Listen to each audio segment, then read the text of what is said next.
মিরপুরে বিএনপি ছাত্রলীগ তুমুল সংঘর্ষ। খাগড়াছড়িতে বিএনপির কার্যালয়ে আওয়ামী লীগের হামলা, সংঘর্ষে আহত শতাধিক।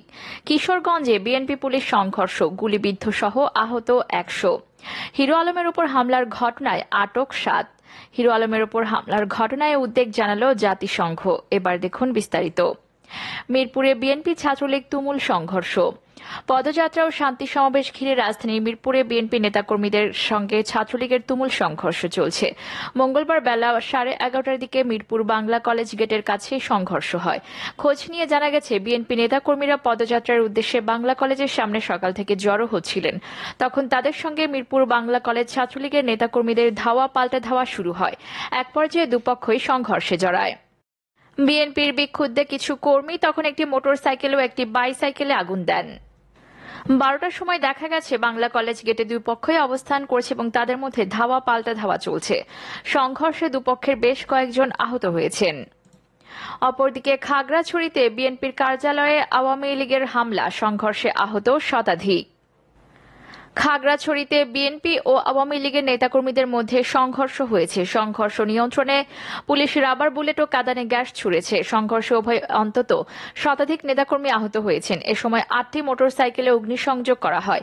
পৌরসভা ভবনে ব্যাপক ভাঙচুর করা হয়। 3 ঘণ্টারও বেশি সময় ধরে চলায় তাণ্ডবে পুলিশ ছিল নিষ্ক্রিয়। শহরের ভাঙ্গা ব্রিজ থেকে শাপলা চত্বর পর্যন্ত বিএনপির নেতাকর্মীর দখল করে রেখেছে। জেলা বিএনপির সাধারণ সম্পাদক এম.এন. আফসার অভিযোগ করেন, পদযাত্রা কর্মসূচির প্রস্তুতির সময় সকাল 10:15টার দিকে খাগড়াছড়ি জেলা বিএনপির অফিসে আওয়ামী লীগের নেতাকর্মীরা হামলা চালায়। এতে বেশ বিএনপির নেতা হোসেন মোহাম্মদ বাবুসহ বেশ কয়েক নেতাকর্মী আহত হন। পরে বিএনপি নেতাকর্মী সংঘবদ্ধ হয়ে আওয়ামী লীগের অফিসে হামলা চালালে জেলা আওয়ামী লীগের উপদপ্তর সম্পাদক নজরুল আজম সহ বেশ কয়েকজন আওয়ামী লীগের নেতাকর্মী আহত হয়। এরপর পুরো শহরে 3 ঘণ্টা ধরে বিএনপি ও আওয়ামী লীগের নেতাকর্মীরা সংঘর্ষে জড়িয়ে পড়ে। এ সময় বিএনপির নেতাকর্মীরা 8টি মোটরসাইকেলে অগ্নিসংযোগ করা হয়। হামলা চালিয়ে পৌরসভা ভবনে ব্যাপক ভাঙচুর করা হয়। সংঘর্ষ চলাকালে হামলায় উভয় পক্ষ বাঁশ, লাঠি ও লোহার রড ব্যবহার করে। দীর্ঘ 3 ঘণ্টা ধরে শহরে চলা এই সংঘর্ষে পুলিশ ছিল নীরব দর্শকের ভূমিকায়। এই সংবাদ লেখা পর্যন্ত সংঘর্ষ চলছে। পরে সংঘর্ষ নিয়ন্ত্রণে পুলিশ রাবার বুলেট ও কাঁদানে গ্যাস ছোড়া শুরু করে। এ পর্যন্ত উভয়ের অন্তত শতাধিক নেতাকর্মী আহত হয়েছে। আহতদের হাসপাতালে ভর্তি করা হয়েছে। এই ঘটনায় উপজেলায় থমথমে অবস্থা বিরাজ করছে। শহরে যানবাহন চলাচল ও ব্যবসা প্রতিষ্ঠান বন্ধ রয়েছে। খাগড়াছড়ি জেলা আওয়ামী লীগের সাধারণ সম্পাদক ও পৌর মেয়র নির্মলেন্দু চৌধুরী হামলার অভিযোগ অস্বীকার করে বলেন, বিএনপি আমাদের পূর্ব ঘোষিত কর্মসূচিতে এসে হামলা করেছে। এতে আমাদের 50-এর বেশি নেতাকর্মী আহত হয়েছেন। তবে এ সময় সংঘর্ষ থামানোর জন্য পুলিশের সহায়তা চাইলে পুলিশ নিষ্ক্রিয় ভূমিকা পালন করে। আমি পুলিশ সুপার ও জেলা প্রশাসককে একাধিকবার ফোন করেছি, কিন্তু প্রশাসন কোনো পদক্ষেপ নেয়নি। অপরদিকে কিশোরগঞ্জে বিএনপি পুলিশ সংঘর্ষ, গুলিবিদ্ধ সহ আহত 100। কিশোরগঞ্জে এক দফা দাবিতে বিএনপির পদযাত্রায় দলটির নেতাকর্মীদের সঙ্গে পুলিশের সংঘর্ষ হয়েছে। মঙ্গলবার বেলা 12:30টার দিকে শহরের রথখোলা এলাকায় ইশাখা রোডে সংঘর্ষ হয়। সংঘর্ষে পুলিশ সদস্য সহ বিএনপির শতাধিক নেতাকর্মী আহত হয়েছেন। এর মধ্যে বিএনপি ও অঙ্গ সংগঠনের বেশ কয়েকজন নেতাকর্মী গুলিবিদ্ধ হয়েছেন বলে জেলা বিএনপির সভাপতি শরীফুল আলম জানিয়েছেন। আহতদের বিভিন্ন হাসপাতালে ও ক্লিনিকে চিকিৎসা দেওয়া হচ্ছে। স্থানীয় সূত্র জানায়, মঙ্গলবার বেলা 12:15টার দিকে জেলা শহরের গুরুদয়াল সরকারি কলেজ মাঠ থেকে জেলা বিএনপি শহরে পদযাত্রা বের করে। এর আগে জেলায় 13টি উপজেলা ও 8টি পৌরসভা কমিটির নেতাকর্মীরা খণ্ড খণ্ড মিছিল নিয়ে সেখানে জড়ো হন।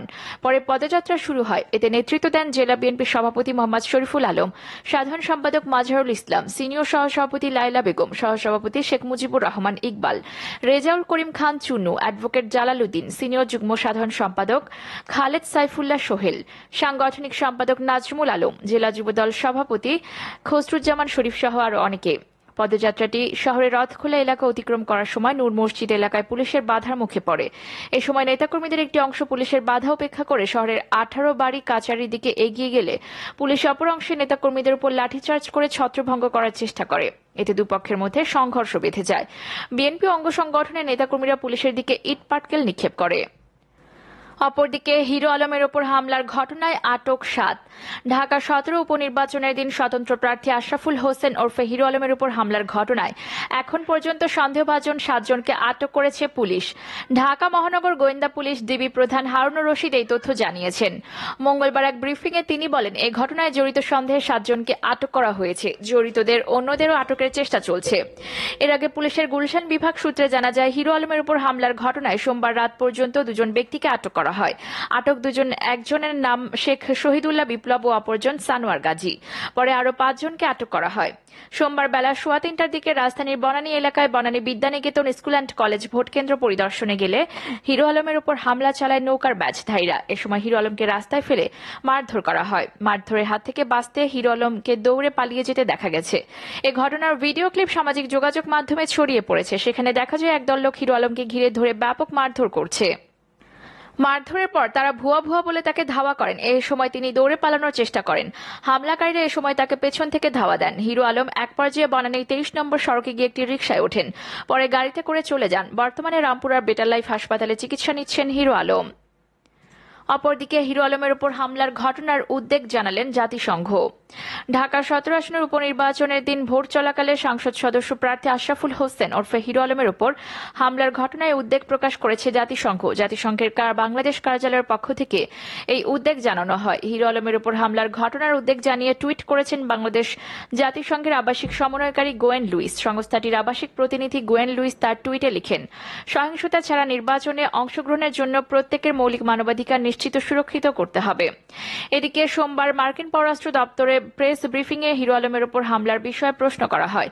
প্রশ্নকারী বলেন, যুক্তরাষ্ট্রের পররাষ্ট্র দপ্তরের বেসামরিক নিরাপত্তা, গণতন্ত্র, মানবাধিকার বিষয়ক আন্ডার সেক্রেটারি উজরা জিয়া তার বাংলাদেশ সফর শেষে ফেরার পরই দেশটির সরকার বিরোধীদের উপর হামলার পুরনো ধারায় ফিরেছে। বাংলাদেশে একটি উপনির্বাচন হয়েছে। প্রধান বিরোধী দল এই উপনির্বাচন বয়কট করেছে। এই উপনির্বাচনে স্বতন্ত্র এক প্রার্থী হামলার শিকার হয়েছে। তিনি এখন হাসপাতালে। উপনির্বাচনের 10% ভোটও পড়েনি। এই অবস্থায় কিভাবে বিশ্বাস করবেন যে প্রধানমন্ত্রী শেখ হাসিনা অবাধ ও সুষ্ঠু নির্বাচন নিশ্চিত করবেন? কারণ 2014-2018 সালে নির্বাচন অবাধ ও সুষ্ঠু হয়নি। এমনকি এই উপনির্বাচনও অবাধ ও সুষ্ঠু হয়নি। এই উপনির্বাচনের প্রার্থীরা হামলার শিকার হয়েছেন। এ ব্যাপারে মার্কিন পররাষ্ট্র দপ্তরের মন্তব্য জানতে চাওয়া হয়। এমন প্রশ্নের জবাবে মার্কিন পররাষ্ট্র দপ্তরের মুখপাত্র ম্যাথু মিলার বলেন, আমি বলবো, গণতান্ত্রিক নির্বাচনে এই ধরনের রাজনৈতিক সহিংসতার কোনো স্থান নেই। আমরা বাংলাদেশ সরকারকে সহিংসতার যেকোনো ঘটনা পুঙ্খানুপুঙ্খভাবে, স্বচ্ছভাবে ও নিরপেক্ষভাবে তদন্ত করতে উৎসাহিত করি। যারা এই হামলার সঙ্গে জড়িত তাদের বিচারের আওতায় আনতে বলি। মার্কিন পররাষ্ট্র দপ্তরের মুখপাত্র বলেন, আমি যেটা বলবো, যেমনটা আগেও আমরা বলেছি, বাংলাদেশ সরকার অবাধ ও সুষ্ঠু নির্বাচনের আয়োজন করবে বলে আমরা আশা করব। আমরা বিষয়টি নিবিড়ভাবে পর্যবেক্ষণ করে যাব। হামলার পর হিরো আলম এক সংবাদ সম্মেলনে নির্বাচন বয়কট করে জানিয়েছিলেন তিনি হামলার বিষয় নিয়ে ইউরোপীয় ইউনিয়নের কাছে চিঠি দেন। এরপরে জাতিসংঘের এই উদ্বেগের ঘটনা ঘটল। প্রসঙ্গত, হিরো আলমের উপর হামলার ঘটনায় জড়িত থাকার অভিযোগে 4 জনকে গ্রেফতার করেছে পুলিশ। সোমবার রাতে ঢাকা মহানগর পুলিশের জনসংযোগ শাখার অতিরিক্ত উপকমিশনার কে এন রায় নিয়তি গণমাধ্যমে এই তথ্য নিশ্চিত করেন।